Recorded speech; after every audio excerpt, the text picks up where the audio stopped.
보시면 됩니다. 네. 네, 오늘도 예배 자리를 지켜주신 여러분들께 주님의 평안이 함께 하시기 바랍니다. 그래서 이 자리에 부르셨습니다. 저희 찬양으로 고백하면서 나아보겠습니다. 나의 가장 낮은 마음 고백하겠습니다. 같이 박수 치면서 부르겠습니다.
부르신 곳에서 어떤 상황에서도 예배하는 우리가 되었으면 합니다.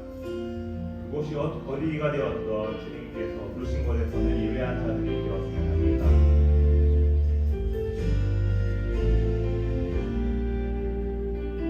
고백합니다. 따스한 성령님, 따스한 성령님,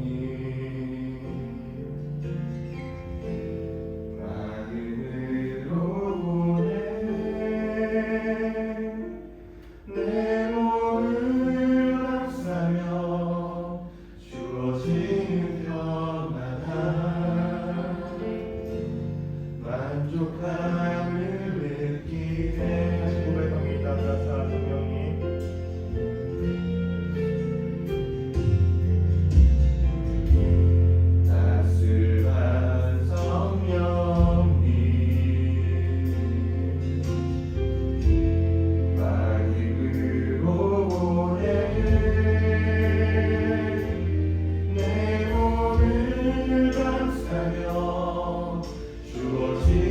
평안함 만족함을 주신 곳에서 우리 예배합니다. 주신 곳에서 나는 예배하네. 어떤 상황에도 나는 예배하네. 부르신 곳에서 나는 예배하네. 어떤 상황에도 나는 예배하네.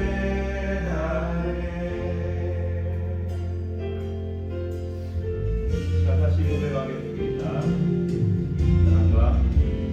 사랑과 진리에 한 줄기 빛 보내 내 몸을 감싸며 주어지는 평안함 그 사랑을 느끼네. 부르신 곳에서 나는 예배하고 어떤 상황에도 예배합니다. 나는 예배하네. 부르신 곳에서 나는 예배하네. 어떤 상황에도 나는 예배하네. 내가 걸어갈 때 길이 되고 내가 걸어갈 때 길이 되고 살아갈 때 삶이 되는 그곳에서 예배하네. 내가 걸어갈 때 길이 되고 살아갈 때 삶이 되는 그곳에서 예배하네. 내가 걸어갈 때 길이 되고 살아갈 때 삶이 되는 그곳에서 예배하네. 내가 걸어갈 때 길이 되고 내가 걸어갈 때 길이 되고 살아갈 때 삶이 되는 그곳에서 예배. 부르신 곳에서 부르신 곳에서 나는 예배하네. 어떤 상황에도 나는 예배하네. 부르신 곳에서 나는 예배하네. 어떤 상황에도 나는 예배하네. 부르신 곳에서 상황에도 나는 예배하네.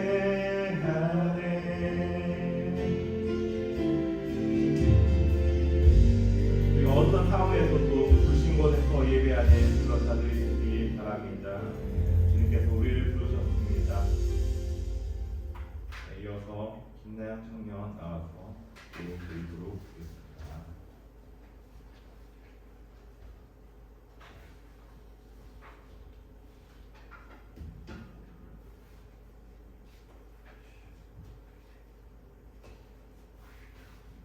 기도드리겠습니다.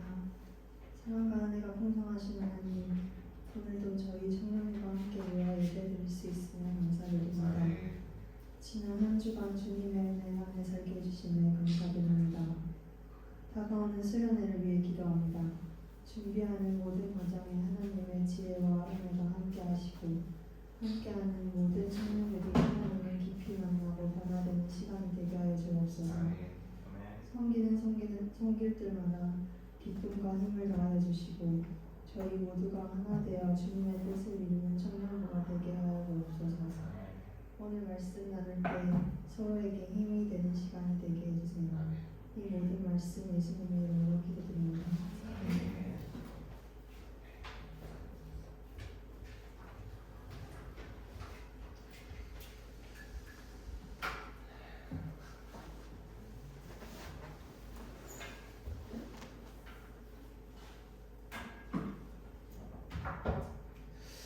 오늘 말씀 함께 보겠습니다. 오늘 말씀은 요한 1서 1장 5절부터 10절까지 말씀을 함께 보도록 하겠습니다. 요한 1서 5장 1장 5절에서 10절까지 제가 한 절 여러분 한 절 마지막 절 같이 읽겠습니다.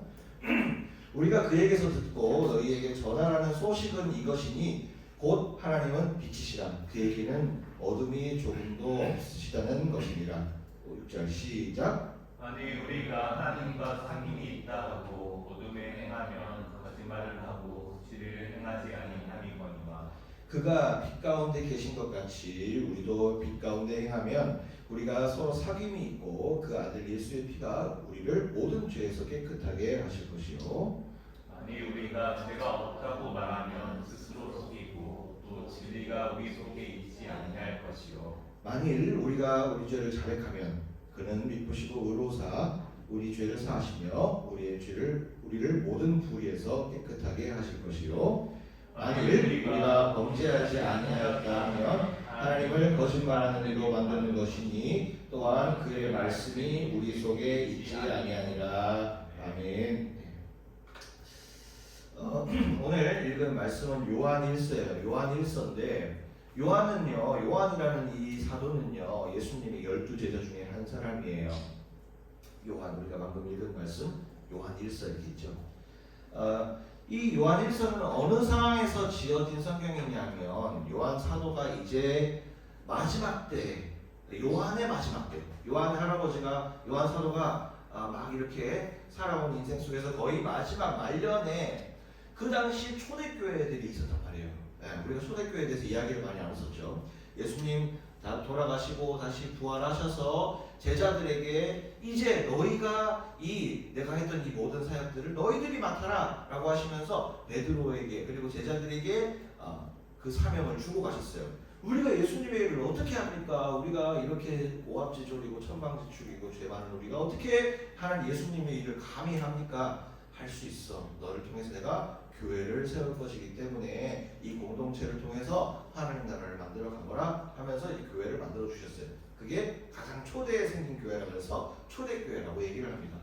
근데 그 초대교회가 예루살렘에 처음에 하나가 딱 있었는데 어마어마하게 부흥이 되는 겁니다. 이 세상에 이전에도 없었고 앞으로도 없을 정말 어마어마한 기쁨의 공동체가 되는 거예요. 서로 자기의 것을 자기 것이라 하는 이가 없고 서로의 것을 막 싸우고 욕심으로 가는 공동체가 아닌 인류 최초의 성령 하나님이 주장하시는 풍성한 공동체로서 이 교회가 막 흘러가니까 사람들이 오지 않을 수가 없는 거예요. 가니까 막 마음이 위로가 되고 세상에서는 막 나를 판단하고 재단하는데 교회는 그런 게 없어요. 가면 나를 안아주고 회복시켜주고 예수님의 마음으로 나를 하나 되게 만들어주니까요.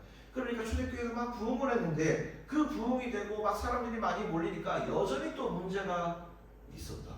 혹시 사람이 있는 곳은요 어디든 문제가 있기 마련이에요.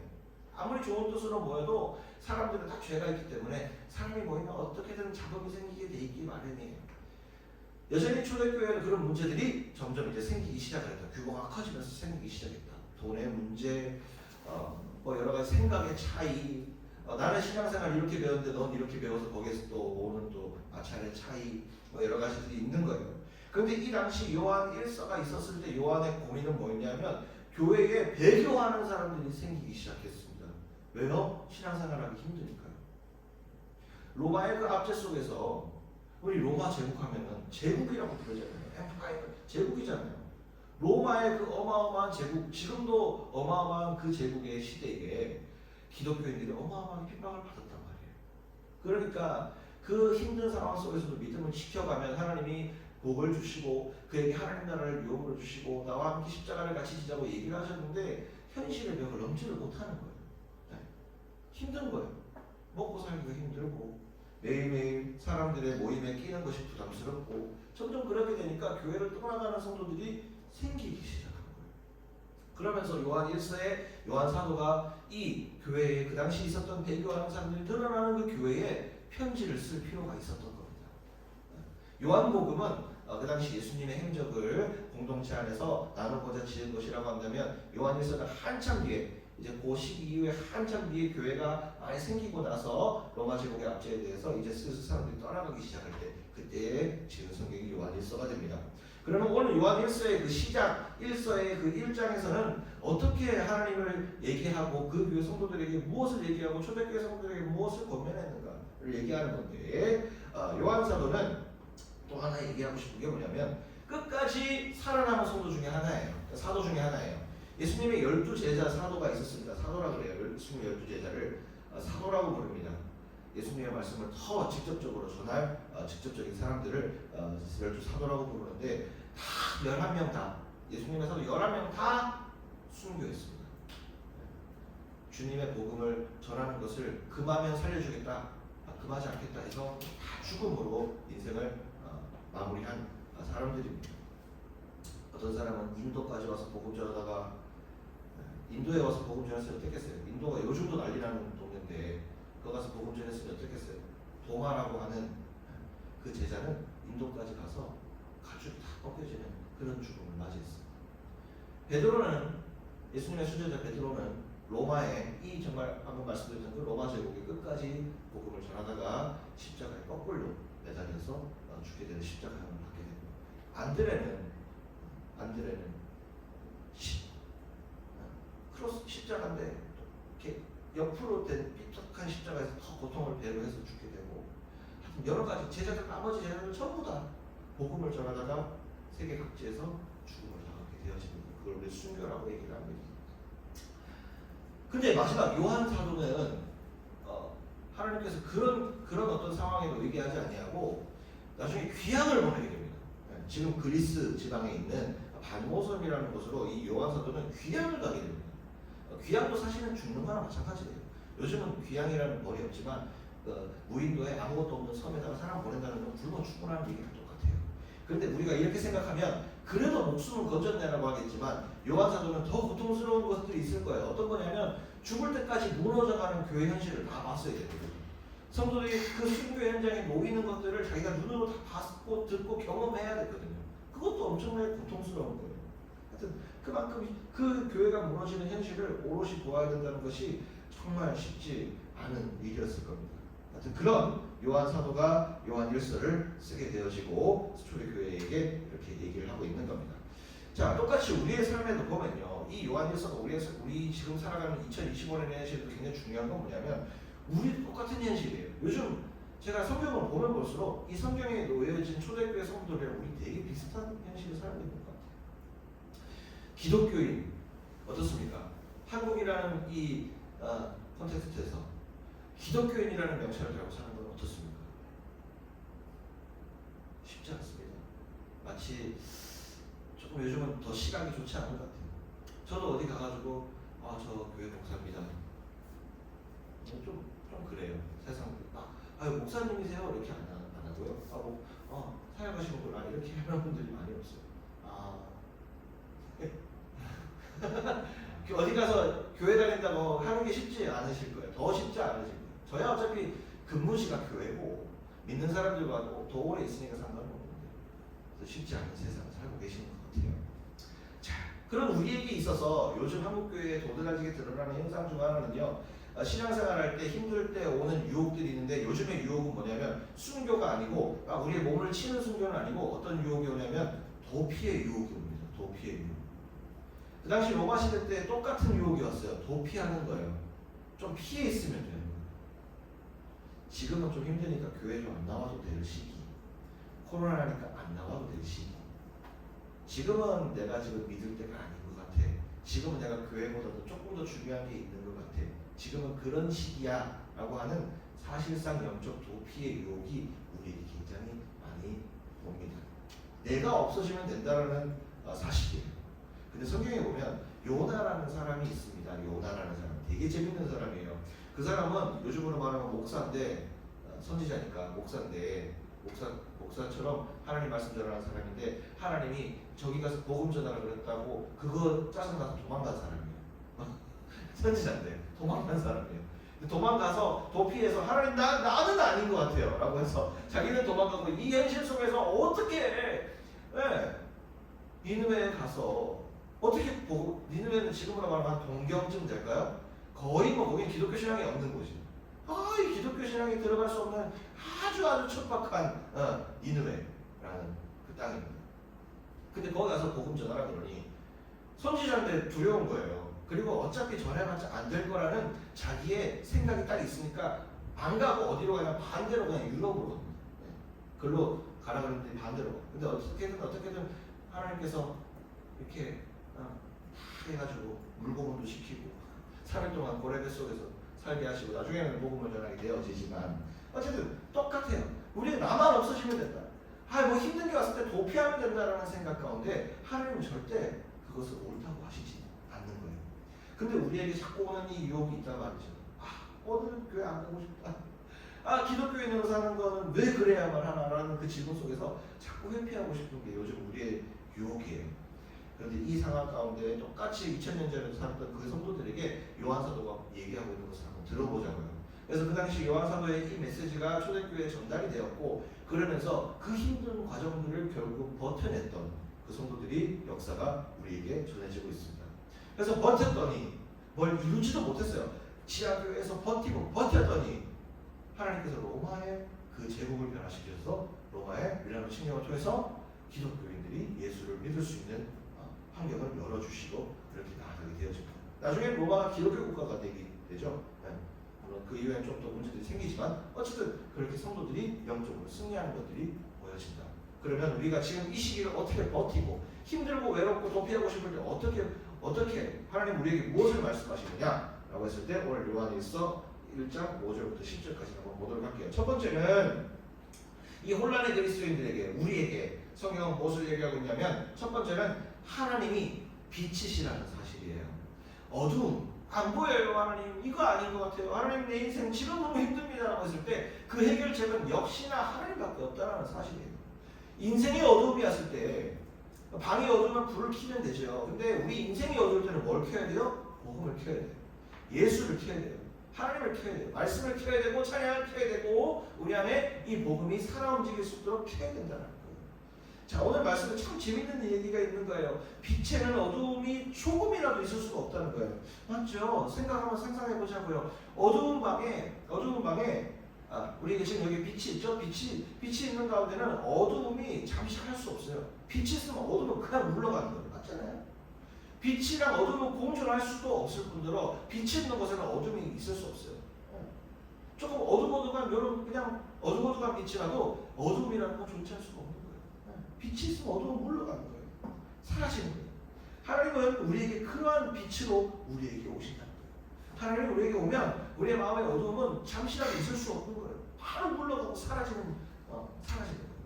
그래서 우리 마음의 어둠의 역사를 어떻게 해결할까라는 그 질문 앞에서 결국의 답은 하나님 앞에 우리가 어떻게 서 있는가를 확인해 봐야 된다는 얘기죠.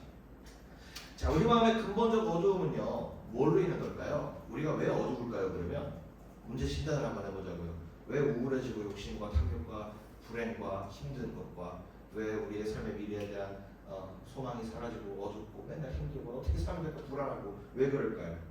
이 모든 어두움은 성경에서는 죄 때문이다라고 얘기하고 있어요. 모든 것이 죄 때문이다. 욕심, 질투, 시기 이거는요 모두 우리의 탐욕이라는 죄의 근본에서 시작이 되는 거예요. 자, 이걸 그럼 어떻게 다스리냐? 죄를 어떻게 다스려야 되나? 그 죄를 어떻게 다스려야 되나? 성경에서는 다스릴 수 있으려면 값없이 주어지는 채워짐이 필요하다는 거예요. 값없이 주어지는 채워짐. 대가 아니에요. 이거 했으니까 이거 해라. 아니에요.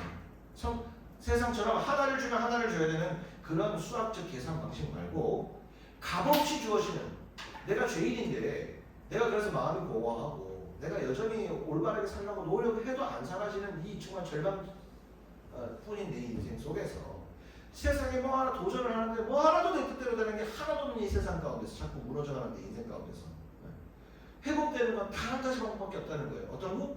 채워짐. 내 조건을 보지 않고 내가 어떤 사람임을 전혀 보지 아니하고 그냥 나 자신을 너무너무 사랑해서 나 자신을 채워주시는 그 누군가의 사랑이 필요하다는 거예요. 그게 누구냐면 예수 그리스도라는 거예요. 죄 때문에 우리가 고통받고 죽어야 되거든요. 근데 우리의 그런 어떤 것도 보지 아니하고 죄인을 위해서 뭐하러 죽어줘요? 죄인은 처벌받아야 되지. 근데 우리 죄인을 살리기 위해서 예수님이 직접 죽으시지 않으셔도 되는 그 온전한 예수님께서 우리를 대신해서 죽어주셨던 사건이 바로 십자가 사건이에요. 그래서 십자가 중요한 겁니다. 그래서 그 예수님을 믿기만 하면 그 예수님이 우리를 구원하실 구주 되시고 우리의 주인 되십니다 라는 것을 믿을 수 있다면 우리는 이 죄에서 해결된다. 이 죄, 이 정말 고질병의 이 죄악들, 정말 우리 인생에서 그 해결되지 않는 죄악과 그 어둠이 사라질 수 있다는 것을 성경 우리에게 얘기하고 있는 거예요. 이것을 뭐라고 그러냐? 우리는 은혜라고 얘기를 합니다. 은혜. 값없이 받았거든요. 우리가 뭘 잘해서 받은 게 아니거든요. 예수님이 우리에게 찾아오셔서 해결해 주신 은혜, 해결해 주신 그 마음, 그것이 은혜인 것이죠. 자, 그렇게 그리스도 대신 예수께서 십자가에 우리 대신 희생되시기로 나아가신 사건이 이 죄의 해결이 됩니다. 7절에 보니까 이렇게 나오는 것 같습니다. 그의 빛 가운데서 계신 것 같이 우리를 그 빛 가운데 행하면 서로 사귐이 있고 그 아들 예수의 피가 우리의 모든 죄에서 깨끗하게 하실 것이다. 글쎄요, 표현이 조금 피다 어쩌다 하니까 좀 그럴 수 있지만 예수님이 십자가에 돌아가서 죽으신 것을 상징하는 것이고요. 그것을 믿는다라고 한다면, 예수의 그 십자가의 보혈을 믿는다고 한다면 우리는 깨끗해질 수 있다는 것을 7절에서 얘기하고 있는 겁니다. 이것을 신뢰하고 나아가는 것에서부터, 신뢰하는 것에서부터 이 말씀이 정말 그렇구나, 내가 예수님의 뜻대로 살아야 되겠다라고 생각하는 것이 우리의 죄 해결, 어두움의 해결 첫 번째 스텝인 것이죠.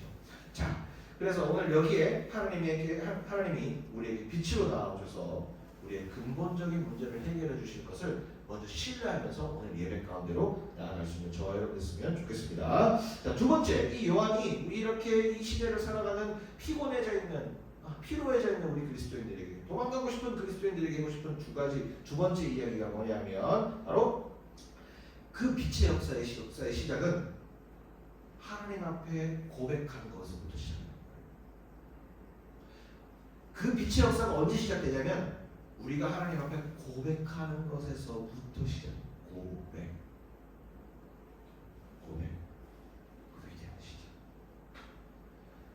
성경의 수많은 역사의 주인공들이나 이 시대의 믿음의 선배들의 증언을 들여다보면 고백이 살아요. 제가 최근에 이렇게 교회 어르신들하고 장례를 이렇게 다니면서 우리 교회 믿음의 선배들과 이렇게 대화할 수 있는, 장로님들, 원로 장로님들 대화할 기회들이 많이 생기거든요. 그러면 전부 다 어떻게 살아오셨냐 그러면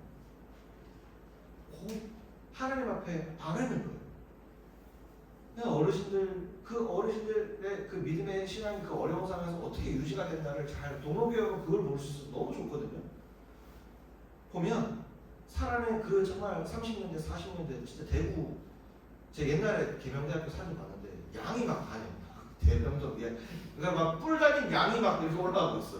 그러니까 그만큼 진짜 너무 열악한 게, 지금이야 우리 대학들이 전부 다 건물을 삐까부터 얘기했지만 제가 학교 있을 때 가보니까 양이 막 똥도 싸놓고 그 열악한 환경에서 바람이 지금도 여러분 한 번씩 대명동 교회 한번 가볼 일이 있는지 모르겠는데 아직도 그 나무 창살이 바람 불면은 떨어질 것 같아요.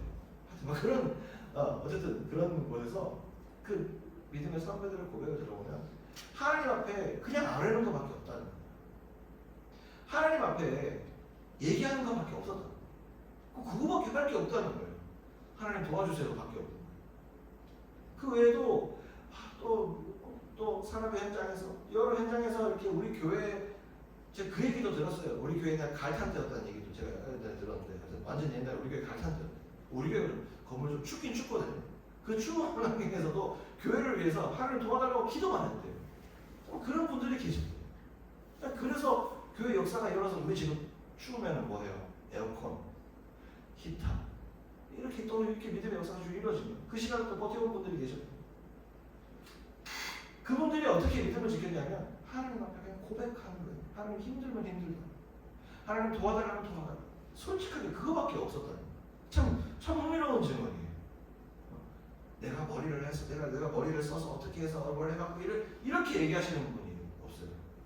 물론 나중에 하나님은 또 이렇게 물질을 주시고 누군가를 통해서 도와주셔서 그런 일을 하시지만 그 믿음의 고백을 들어보면 처음에는 하나님 도와주세요밖에 할 수 있는 게 없는 거예요.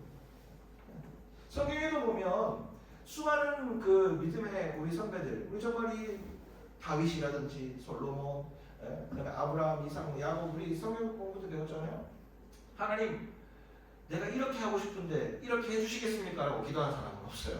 내 머리와 내 어떤 이성과 내 어떤 지식과 체계를 통해서 하나님 내가 요랑 가볼 테니까 따라오세요라고 기도하는 사람은 당한 사람도 없어요. 어떻게 기도해요? 저보다 똑같이 기도해요. 하나님 도와주셨어요.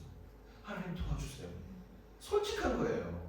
제일 솔직한 거예요. 제일 솔직한 거.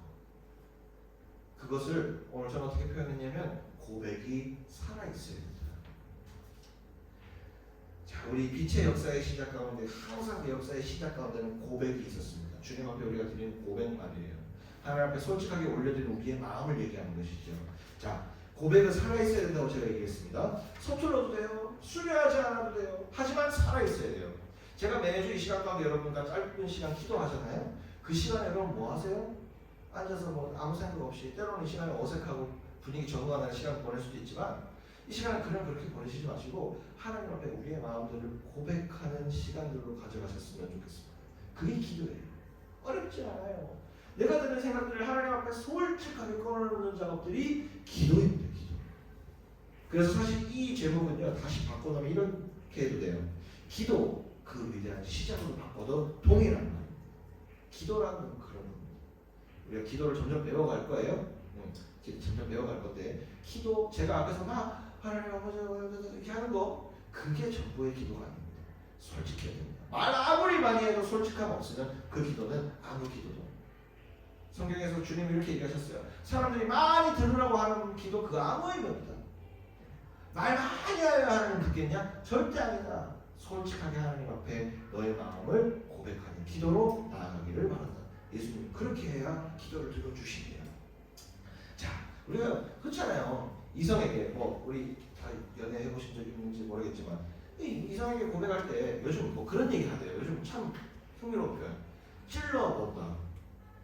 그걸 플러팅 이렇게 얘기해요. 굉장히 위험합니다. 그치? 사랑하면 가서 너가 좋다는 표현을 해야지. 왜 찔러봐? 그래, 뭐 그렇게 시작해야 하겠지만 정말 마음이 정말 동하면 자매들 내가 물어볼까요? 찔러보는 남자 어떻게 생각해요? 별로예요. 그러니까 그렇게 안 하면 안 돼. 정말 나영이 좀 표정이 오묘한데 지금. 속이 시원한 표정이. 남자친구 살짝 떠올리면 행복했겠지, 그지? 그래서 자, 어쨌든 그래서 이게 표현을 하고 정말 사랑이라는 거는 내가 표현하고 진정성 있게 다가가야 되는 거지. 그냥 한 번쯤 이래 갖고는 이게 뭐 순간 호기심은 될 수 있지만 사랑을 하기 힘들죠. 어쨌든 하나님 앞에도 똑같은 거예요. 하나님 앞에 우리가 그냥 찔러보는 하나님 앞에 그냥 막 한번 가볼까 이래 갖고는 은혜를 얻기가 쉽잖아요. 우리 오래 신앙생활하는 사람들이 좀 그런 게 많아. 한번 가고 해볼까, 한번 해볼까. 내가 어렸을 때부터 다 아는데 나 목사님한테도 오늘 최고예요. 다 아는데 몇 장 말씀 이거 어디 다 아는 말씀인데 이게 굉장히 위험한 생각. 자, 교회는요 죄인들이 오는 곳이지만 이 마음이 중요해요. 죄인들이 와서 죄의 마음을 갖고 오기는 하지만 죄가 목적이 되면 거기에 휩쓸리면 안 돼요. 결국은 이 공동체가 하나님의 집이기 때문에 하나님의 음성을 들어주시는데 하나님 앞에 솔직한 고백으로 계속 죄의 마음을 들고 있다가 그 죄의 마음을 하나님 앞에 딱 올려드려야지만 그 죄가 해결이 돼요. 그 죄를 계속 놔두고 난 이렇게 살 거야. 오늘 어쨌든 교회는 왔는데 하나님 이것만은 건드리지 말아주세요 하는 것들이 있을 거예요. 그런 것이 나올 때 진짜 고백이 되는 거예요. 이거 가만히 여기 두고요. 하나님은 밀당하지 마세요. 하나님, 내가 요런 요런 게임하는 내 습관, 중독하는 습관, 내 삶이 자리 잡히지 않는 어떤 습관을 이러고 있는데 하나님 요거는 건드리지 마세요. 요거는 내가 요거는 없으면 내 인생 내 죽을 것 같으니까 내 인생에 좀 해소의 거리를 좀 내려놓고 나머지를 하나님 다 가져가시지 말든지. 그러면서 또 복 달라는 거단 말이에요. 솔직하지 않은 거죠 사실. 이 문제들 모든 문제들 하나님 다 내놓고 그리고 심지어 이런 사람도 있어요. 어렵잖아요. 이런 사람도 있어요. 하나님 이번 주에 어떤 친구랑 싸우는데 그 친구를 용서해 주시고 그 친구를 내 마음 가운데 들어오고 이렇게 안 해도 돼요. 솔직하게 너무 밉다. 미운데 꼭 교회에서 일할 때 이런 사람도 있어요. 그를 용서해 주시고 그를 하나님의 보호자 앞에 불러주셔서 우리가 다 화목하게 하시며 그런 마음 아니잖아요. 어쨌든 막 짓뜯어 보고 싶은데 솔직하게 하는 거야 하나님 앞에. 진짜 밉다고 하나님. 나에게 지난번 관계 얘기도 했죠. 진짜 미운 사람은 미운 거야. 목사님 똑같아. 미운 사람은 확 그냥 하고 싶어. 솔직히 그 사람 미운데 하나님 앞에 하나님 그가 하나님 자녀 아닙니까? 이렇게 저도 기도 안 해요. 너무 밉다고. 하나님 근데 어떻게 해야 되냐 물어봐요. 너무 미운 사람 언제나 또 이 바닥에서 봐야 되는데 하나님 나 자신 없어요. 솔직하게 기도해요. 그럼 하나님 어떻게 하는 줄 아세요? 위로해 주세요. 내 마음을 위로해 주세요. 속상했기 하나님 그런 하나님을 위해 오십니다. 근데 다 감추고 마음 다 감추고 그냥 하나님 그냥 듣든지 말든지 이렇게 기도하면 그게 감동으로 올 수가 없는 거예요. 왜냐하면 내가 솔직한 마음을 꺼내놓지 않기 때문에. 오늘 기도에 대해서 좀 솔직하게 얘기했습니다. 자, 단 이제 말씀을 좀 정리해 보려고 하는데 교회의 목적은 죄인들이 와서 그 정말 감정의 쓰레기와 이성의 쓰레기들, 좀 영적 쓰레기들이 와서 하나님의 마음을 다 내어놓고 가야 되는 거죠. 교회의 목적은 그거예요. 사람한테 쏟아놓지 말고 교회 와서 사람한테 쏟아놓는 사람들이 있어요. 교회 와서 사람한테 그 묵은 감정을 막 쏟아놓는 사람이 있어요. 식사하면서도 감사한 사람이 있거든요. 뭐 3찬을 주든 2찬을 주든 뭐 국만 주든 어쨌든 그래도 내가 오늘 한 끼 먹을 수 있으면 감사 먹는 사람도 있어요. 근데 꼭 어제 어디 가서 땀 맞고 와가지고 교회 와가지고 밥이 왜 이러니 우리 교회는 춥니 덥니 때로는 목사님들 바빠서 뭐 어떻게 하고서 목사님한테 관심이 있니 다 이게 다 불편한 거예요. 우리에게 그런 영적인 유혹들이 오거든요. 오늘 와서 일주일 동안 여러분 힘든 거 있으면 사람한테 풀지 말고 하나님 앞에 이 시간 다 내려놓고요. 자유에서 나갈 수 있게 주님의 이름으로 소망합니다. 이 시간 나갈 때 자유해야 돼. 그래서 하나님 앞에 맡겨놓은 사람 특징이 뭐냐면 내일 걱정을 안 해요. 왜냐면 맡겼거든. 내가 할 수 없는 거거든. 그걸 도저히 할 수 없어서 하나님 앞에 맡긴 거거든요. 그럼 하나님이 알아서 정말 우리가 솔직한 고백을 하나님께 올려드렸다면 하나님 어떻게든 그 문제 반드시 가장 선한 길로 인도해 주신다. 할렐루야. 네, 반드시 해결해 주십니다. 자, 마지막 우리의 고백의 사건을 담은 이 고백의 사건을 하나님은 9절에서 이렇게 얘기하고 있습니다.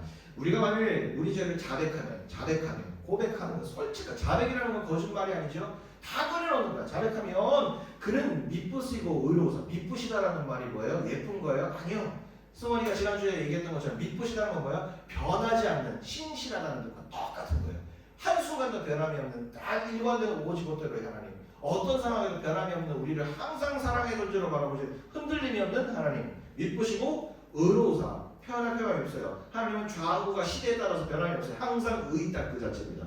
그 의로우신 하나님이 우리 죄를 사해 주실 겁니다. 그리고 우리를 모든 불의에서 깨끗하게 해 주신다는 약속을 우리에게 하고 계시는 겁니다.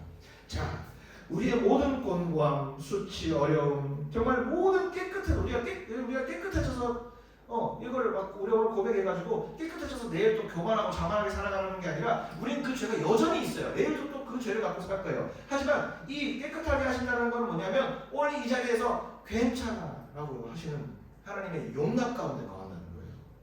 우리가 회복된다는 거는 우리의 죄를 사해 주신다는 거는 우리의 죄가 사해져서 완전히 우리가 깨끗해져서 마치 쓰레기통 비우고 나시다가 또 쓰레기 치우고 이러는 개념이 아니라 여전히 우리는 죄인이지만 하나님이 우리를 용서해 주시고 그래도 괜찮아. 그래도 넌 정말 가치 있는 이 시대에 내가 사랑하는 딸이고 아들이야 라고 우리가 일컬음을 받으면서 자격도 없는 내가 하나님의 자녀라고 일컬음 받으면서 내일은 더 죄짓지 않을 한 스텝 업된 성장의 길로 걸어가게 만드시는 것이 하나님의 뜻이라는 거예요. 자, 그러니까 교회 와서 기도했더니 내일 안 이루어진다. 또 막 푸념하면서 하나님 원망하는 사람도 있어. 당연하죠. 우리는 죽을 때까지 죄와 싸워야 돼요. 이 땅에 살아가니까. 우리가 죄를 안 짓더라도 우리를 건드리는 사람들이 있을 거고 우리를 죄짓게 만드는 요인들이 생겨요. 근데 우리는 왜 그래서 교회 나와서 기도하고 계속 기도를 쉬지 않아야 되는 이유가 뭐예요? 계속 성장해야 되는 거예요. 와서 또 힘든 거 있으면 주님 앞에 내려놓고 주님의 위로를 받고 그렇구나 또 깨닫고 내일은 이제 다시는 그 죄에서 넘어지지 않는 또 하나의 스텝을 밟아 점점 성장하는 그리스도인이 되는 것이 하나님의 뜻이에요. 그래서 이 그리스도인들은 항상 고여있지 않고 항상 성장하고요. 항상 시대를 그래서 앞서가는 그리스도인들이었어요. 특별히 한국 기독교인들은 더욱더욱 그런 사람들이었어요. 자기 성찰이 있고 하나님 앞에서 고백하는 것들이 있기 때문에 죄를 쏟아놓고 죄를 솔직하게 고백하는 것을 통해서 나 자신을 계속 돌아보는 불의 성찰, 그 불교가 가지고 전해드리는 성찰과는 차원이 다른 성찰이에요. 자기 자신이 완전히 새로워지는 부활의 경험들을 매일매일 이 자리에서 하게 되는 겁니다. 그것을 우리는 지난번에 얘기했듯 자유라고 얘기하는 겁니다. 그래서 그런 사람들은 자유를 어떻게 써요? 죄시의 자유. 내일 또 게임 중독할 수 있는 게임 한 15시간, 16시간, 24시간 할 수 있는 자유가 아니라 그랬죠. 그걸 하고 싶어도 안 해도 내 생각과 몸에 이상이 없는 자유. 내가 그걸 하지 않아도 막 몸이 막 힘들거나 생각이 힘들지 않을 자유가 우리에게 주어진다는 거죠. 막 음란함이 내게 막 유혹이 올 때 그것을 견딜 수 없는 자유, 견딜 수 있는 자유, 아무렇지 않은 자유. 세상에 막 TV 뉴스 막 TV에 어떤 프로그램들 자극적인 걸 보지 않으면 재미가 없는 자유. 유튜브를 틀어놓지 않으면 인생의 즐거움이 없는 가운데 보지 않아도 나는 괜찮을 자유. 여러 가지 상황 가운데서 나는 다 즐거움을 느낄 수 있는 자유. 그 자유가 진짜 자유라는 것이죠. 그래서 성경은 진리를 알지니 진리가 너희를 자유케 하리라 라고 얘기하고 있는 겁니다. 자유하십시오. 자유해야 공부가 됩니다. 자유 안 하면 공부 안 돼요. 여러분 뭐에 매여 있는데 어떻게 공부가 되겠어요? 매여 있다고 공부가 돼요? 절대 안 됩니다. 자유해야지 일 잘 됩니다. 자유해야지 모든 관계들이 회복이 됩니다. 뭐에 매여 있는데 관계하다 보면 그 썩은 뿌리가 막 나오거든요. 관계에 자유해야지 주님의 자녀는 자유해야지 모든 것들이 잘 풀려지게 됩니다. 하나님 앞에 오늘 기도할 때 오늘 우리 죄 해결보다 더 중요한 죄 해결만큼 또 중요한 나의 가치를 잘 발견하셔서 오늘 나갈 때는 좀 자유해서 우리 나갈 수 있는 시작 될 수 있으면 좋겠습니다. 그 시작이 고백인데 고백하는 시간들을 하나님 앞에 오늘 부여받고 기도할 텐데 하나님 앞에 솔직하게 우리의 문제를 내놓고 기도할 수 있기를 주님의 이름으로 소망합니다. 기도할까요?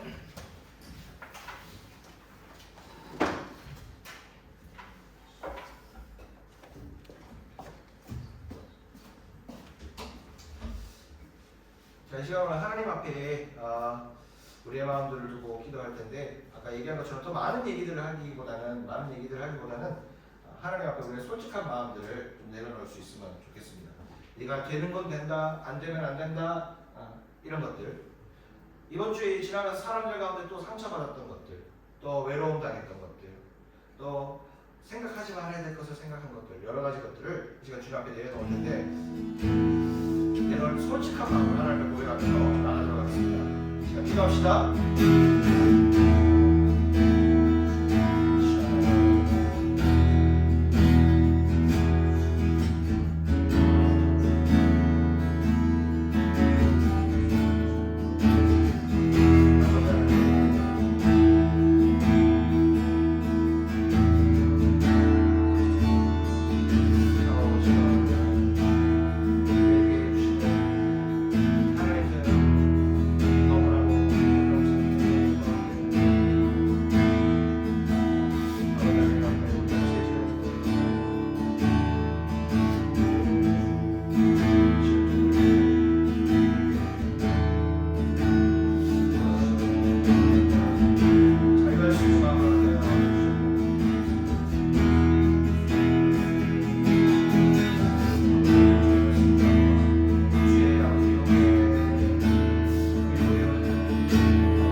포기하고 싶은 분 계시고요.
시간 가운데 우리를 불러주셔서 하나님 우리로 하여금 시간 하나님 앞에 고백하게 하시고 우리의 연약함과 나약함을 주님 앞에 기도할 수 있게 하시며 감사를 드립니다. 하나님 어디다가 여기다가 많이 얘기해봤습니다. 해소해봤습니다. 이렇게 하면 좀 나아질까 우리의 마음들을 두어 보았습니다. 그러나 어디에는 우리가 마음을 안정시킬 곳은 없었고 어디든 아버지 우리가 안정할 만한 곳은 없었습니다. 온전히 반석되신 예수 그리스도의 이름 앞에서만 우리의 마음이 안정될 수 있고 우리가 평안함을 누릴 수 있다는 사실을 시간 다시 한번 마음에 새기고 시간 기도에 싸우니 우리의 마음을 다시 한번 새롭게 해주시고 정직한 영을 새롭게 하시사 우리의 마음이 평안함으로 둘러져 하나님 기쁨으로 한 주 살아갈 수 있는 우리의 마음을 지켜주시옵소서.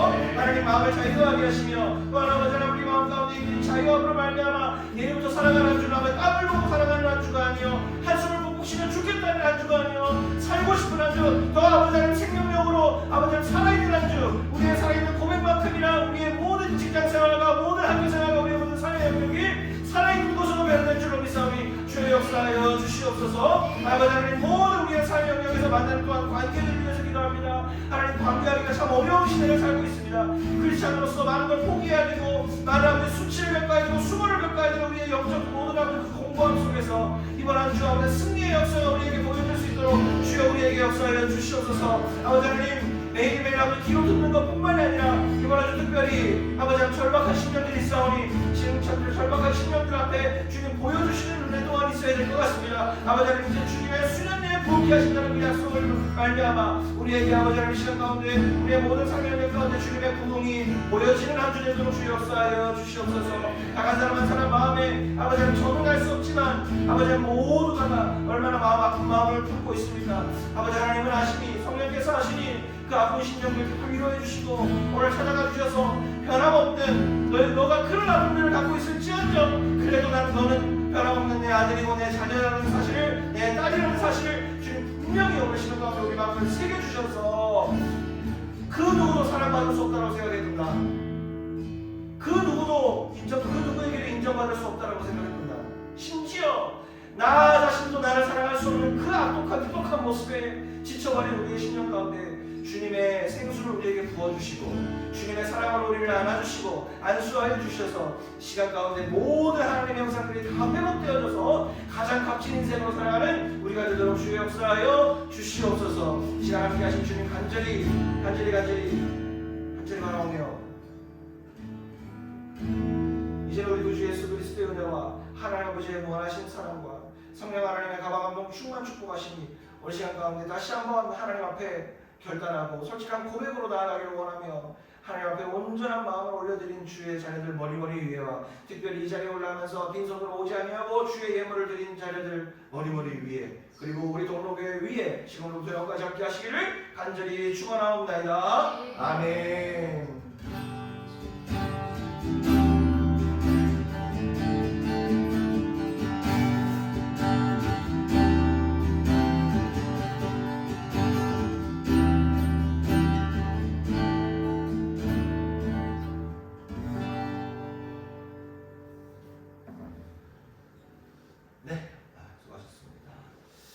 광고를 좀 이렇게 드리고 오늘 예배 오신 여러분 환영하고요. 너무 어둡네요.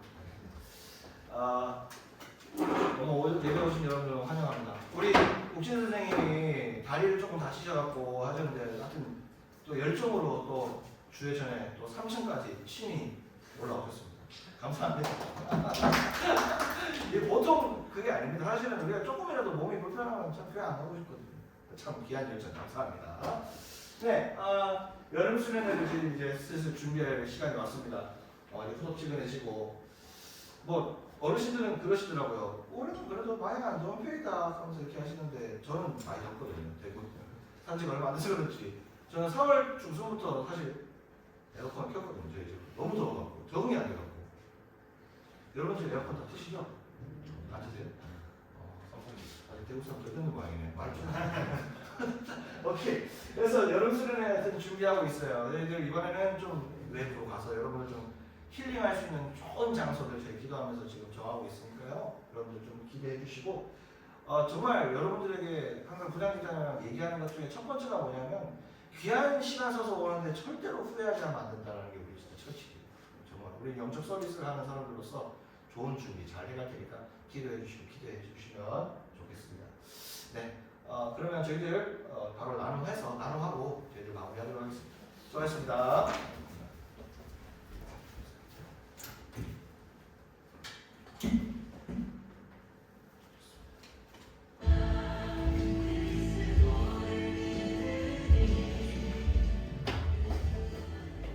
이따가 사시면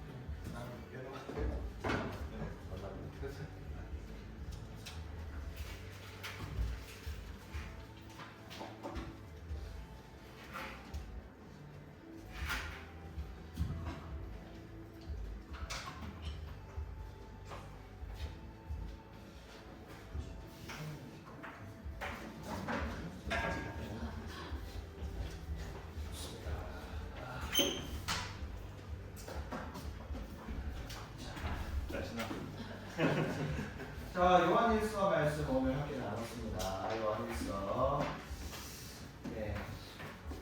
계속 그리스도 예수와 우리 구원에 대해서 얘기하고 있습니다. 우리가 그 생각들을 정리해서 나누는 시간을 좀 갖도록 하겠습니다. 자, 윤현 집사님 정리 오늘 일 때문에 바빠서 정리 말 못하셨죠? 근데 이거에 잠시만요. 조금 정리하세요. 잠깐만요. 네. 이것도 우리 유튜브 올려줘야 되니까.